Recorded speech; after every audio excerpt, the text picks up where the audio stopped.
So today's January 8th, 2016, and I want to do a video today describing all the gear I'll be taking with me on my Appalachian Trail thru hike, which will be in about 2 months, a little less than 2 months. So I'm leaving February 27th or 28th. It's the weekend right before March 1st, and pretty much whatever day is going to be nicer of the two, I'll probably start that day.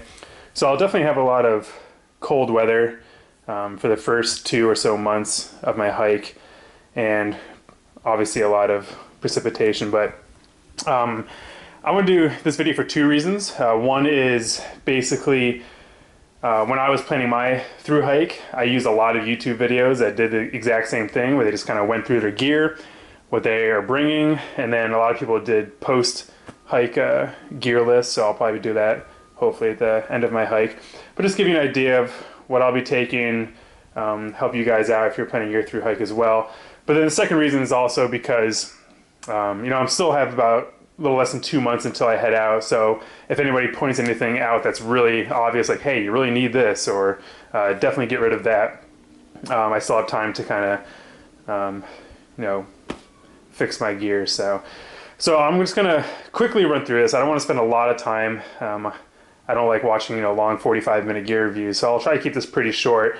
If you guys have any questions with the gear that I chose, what brand it is, how much it weighs, price range, or what the hell is it, just send a comment below and I'll try to address these. So okay, so we're just gonna start from the left to the right, and we'll start with the big 3. So where I'll be living for the next about 4 or so months is in this tent right here. So this tent is the 6 Moons Lunar Solo LE. This is a trekking pole tent, so it doesn't have any poles with it. It just uses one trekking pole, and obviously because of that, you can get it really nice and squished down, which I really like. And I kind of had a review of this on my blog, which I'll post in a link below as well, if you guys are interested in this tent. I have tried this tent out a bunch of times. I actually have yet to try it out in the rain. But it is factory seam sealed, so I would hope it'll be just fine in the rain, but I guess we'll find out when we start hiking. And then for my ground cloth, I have a piece of Tyvek that I actually got from the 6 Moons website as well. So they cut it out to the right size, and you can see it's a little rigid still too, so I'm actually probably going to put this through the washer a couple times just to soften it up, and that will go underneath my tent as a little added protection. So that's my tent. Oh, and I have stakes as well, and I got a little Cuban fiber stake bag from Z-Packs that I'll just hold my stakes in as well. So again, a review of this tent is on my blog, and you guys can check that out. Okay, so moving on to my sleeping bag. This is my sleeping bag. I just got this a couple weeks ago, and I also was able to try this one out in some pretty cold weather. We went in Shenandoah where it got in the high 20s, low 30s, so I think this one will be good.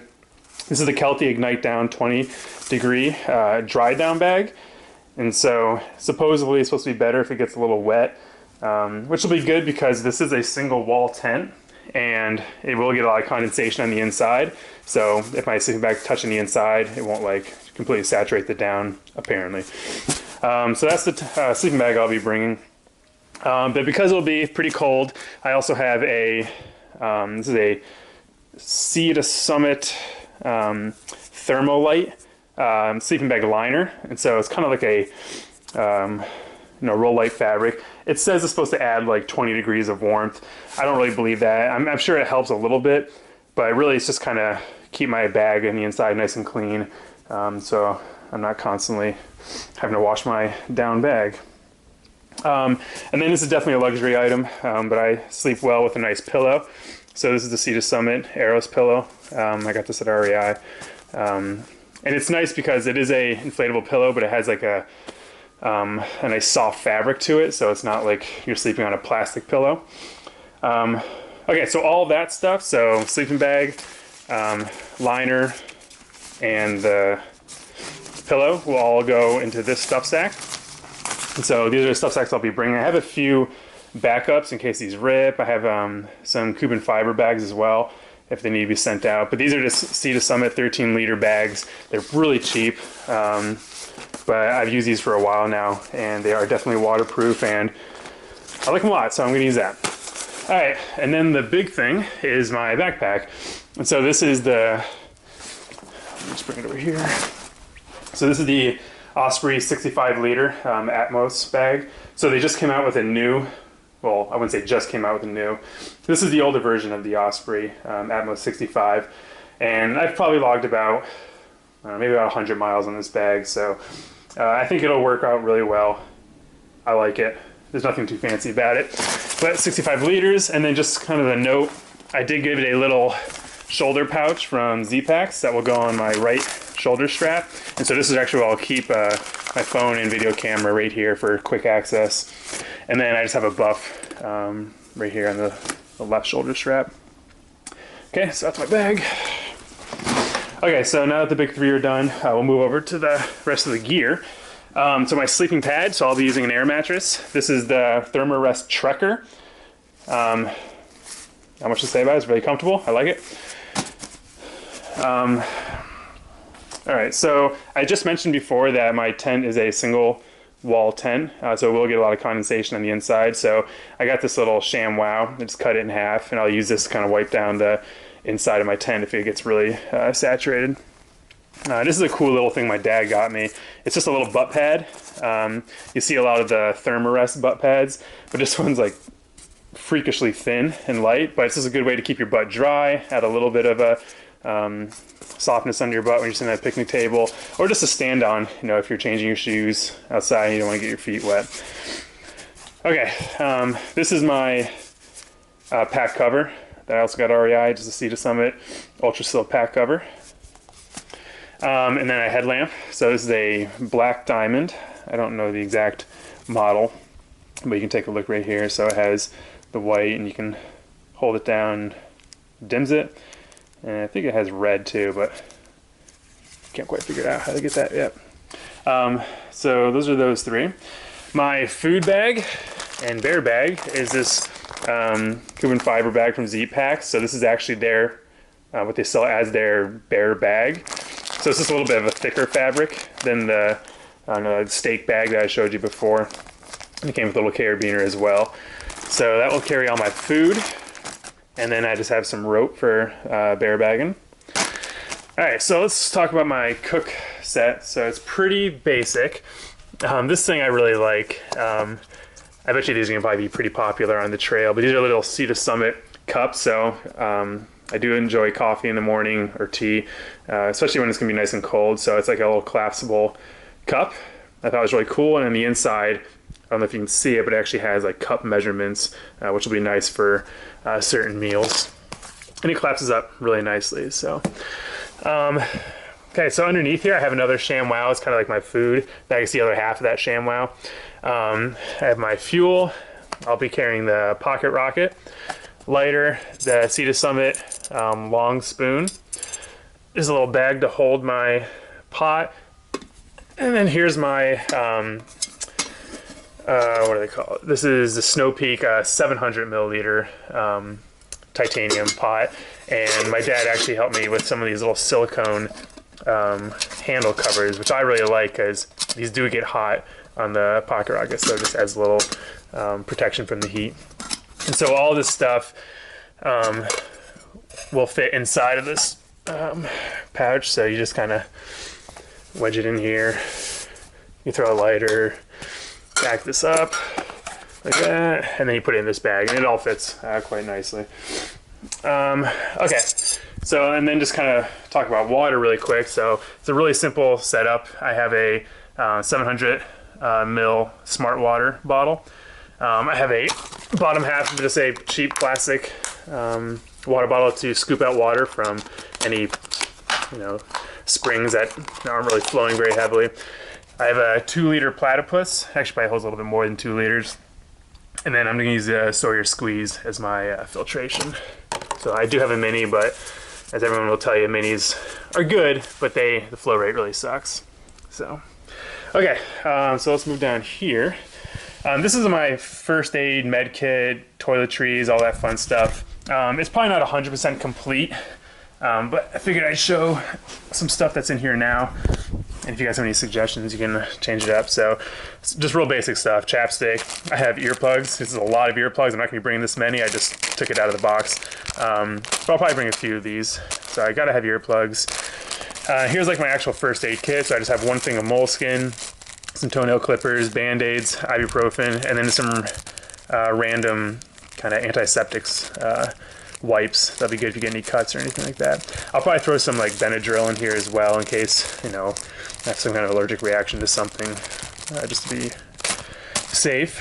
Extra batteries for my headlamp, toothbrush and toothpaste, hand sanitizer, toilet paper. I think that's about it for the first aid kit. Just moving down here, this is a Swiss Army knife. This side is pretty bulky. I may not actually bring this, but it is kind of nice. It has like screwdriver, all that stuff in case something breaks. So I may bring it, may not, unless I can find like a smaller option. This is a cool thing. Another thing my dad got me. It's a little Tyvek wallet. So put your money right in here and cards. I just thought it was really cool. So and he threw a little AT sticker on there because he's the man. Okay, and then moving over right to the right, this is my electronics bag. And both of these bags for my first aid kit and electronics are more Cuban fiber Z-Packs bags. So this is my electronics stuff. I originally thought I was going to have to carry a lot, but I may not actually, which is nice. So I'm going to have 2 charging cables. So this one is, you know, what you get with your iPhone basically. It has a little charger and a removable USB charger for your phone. I have another one of these USB guys in case I need to charge both my external battery and my phone at the same time. Headphones. This is the charging cord for my camera that I'm using right now, which I'll describe in a second. This is, I'm actually not going to bring this, but this is my old external battery pack. So this is the Kamashi 10,000 mAh battery. It's very good. You can probably get like 4 or 5 good charges out of it. But because I'm going to be trying to document this AT through hike with a camera and phone, I really want something a little bit more powerful. I mean, 10,000 is a lot, but I just got a 20,000 Anchor battery pack, and they're so cheap on mine. I got it for like 30 bucks. So if you're still looking for a battery pack, this one works great, but an even more powerful option would be the Anchor versions. And so this cord will charge this guy as well, and it'll also charge the video camera that I'm using. So I'm using the Sony, I'm looking at the camera now, Sony AS100V, and it has Wi-Fi capabilities. So that's what I'm using right now to film, and it fits right inside of this waterproof box. So if it's ever like you want to go underwater with it, you can use this. But it is a splash proof camera, so even if it's like raining outside, you don't necessarily need to put it in that case because it does muffle the sound a little bit. So I'm for the most part going to keep it out of the case unless I want to, you know, film in like really heavy rain or underwater, something like that. So we'll see. And then if I want to do any, you know, extended selfies, I have a stick pick for my trekking poles. So I'm gonna make it a giant selfie stick, which is just great. So that is my electronics bag. I don't think I'm forgetting anything. But just to kind of show you what my trekking poles are. So these are Black Diamond Trail trekking poles, and they have the flip locks, which, you know, I think are just crucial. The screw ones are such a pain in the butt. So these don't have any of the shock absorbers or anything like that, but they are very good trekking poles, and I really like the extended padding on it, because a lot of times I like to grab my pole up here, but sometimes I'm such like going up hills, I do grab it down here. So these are really good trekking poles, and I highly recommend them. Okay, and then right here, so I am a glasses contacts wearer. I don't have horrible vision, but in order to get really nice crisp vision, I do need glasses. I was kind of torn between contacts and glasses, but I think I've decided to do glasses. So this is the case I'll be bringing. It's just the case they gave me when I purchased my glasses. But what I really like is that it is collapsible, so it's really thin, and when it pops open,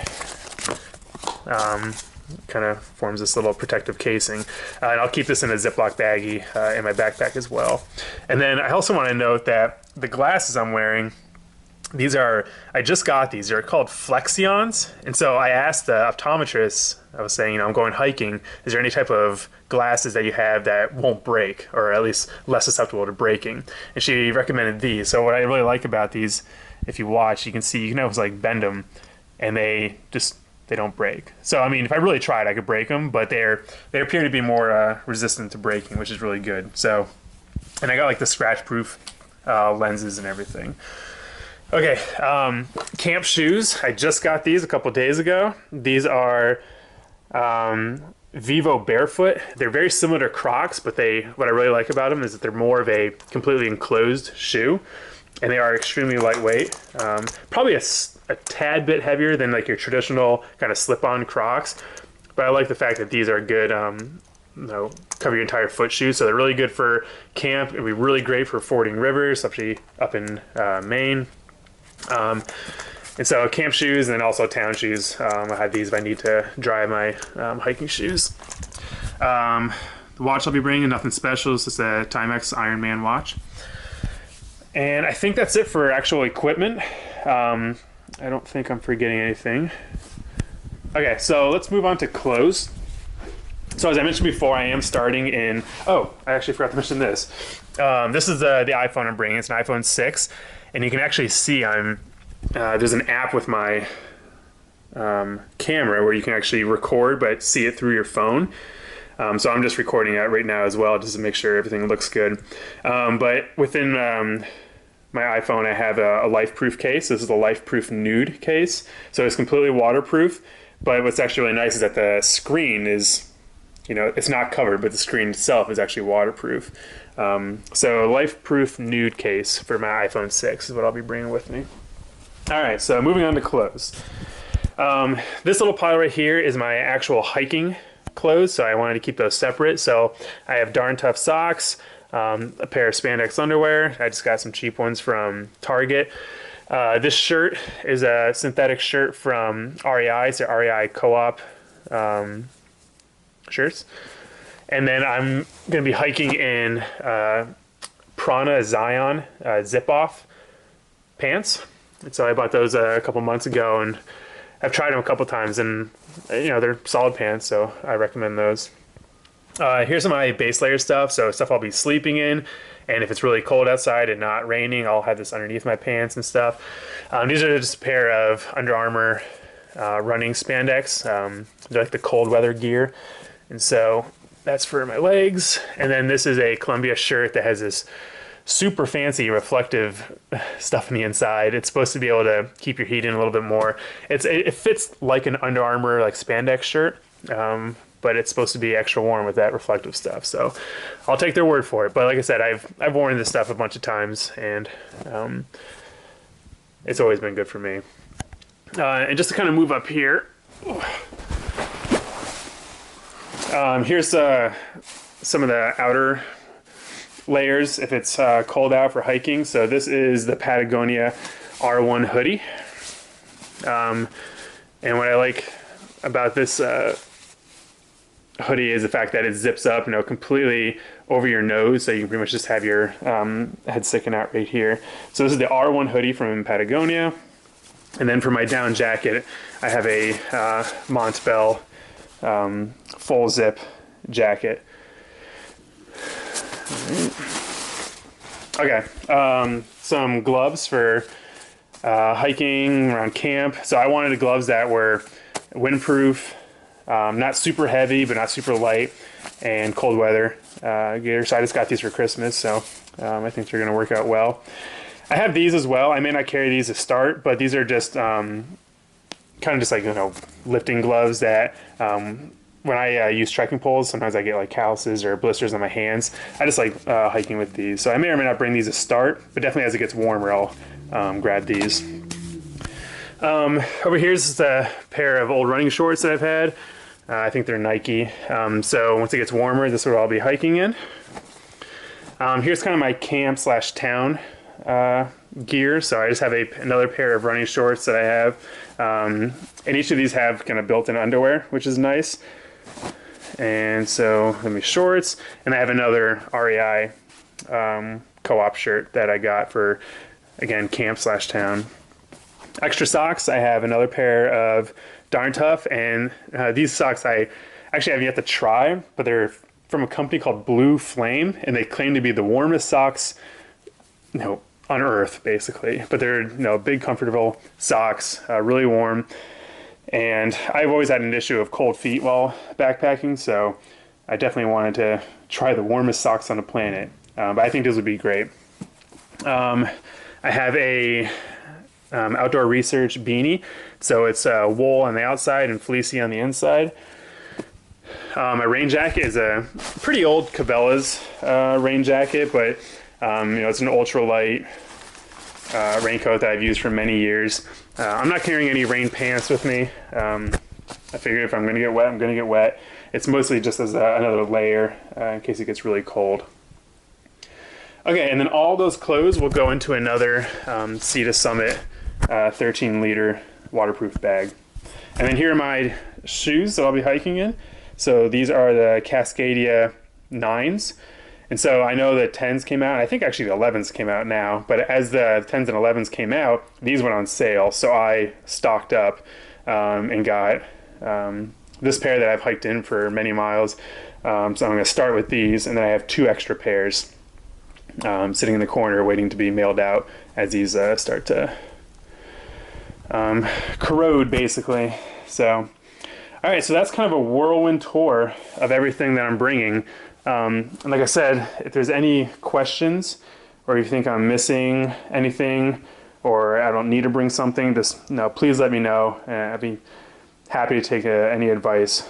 So leaving in less than 2 months, super excited, and you guys can follow along with all my videos. I'm going to try and update them as frequently as possible. All right, I hope you guys enjoyed it. I hope this helps a lot. See you later.